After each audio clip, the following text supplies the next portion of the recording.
আমি এখন একটা কামাগার কবুতর দেখাবো। প্রথমে কবুতরটার ডানা দেখানোর চেষ্টা করি। কবুতরটার পর এখন আছে 9 পরে। এই যে মানে এই যে বগল পর যেটাকে বলে, এখানে কিন্তু আস্তে আস্তে মারে পরগুলো ভাঁজ হয়ে আছে, কিন্তু এখানে পরগুলো ভাঁজ হয়ে আছে। দ্যাট মিনস এটা হচ্ছে এই যে দেখছিস, মানে এর উপরে পরগুলো কিন্তু চলে আসছে। জায়গাগুলোর কাজ টাজ কি সেই সব পরে সব সবাই যেহেতু দেখাই, তাই আমিও দেখাচ্ছি যে হ্যাঁ আমার কাছে এমন কবুতর আছে। আর এই যে লেজ কেমন আমি জানি না, এই যে এরকম লেজ হয়ে থাকে সহাস, এই তো গুড, ভেরি গুড।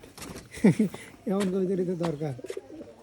তারপরে আস্তে আস্তে বিজনেরটা না, হ্যাঁ বেটা, বিজনের কবিতর আমার কাছে কেন থাকবে। এই যে এটা হচ্ছে চোখ।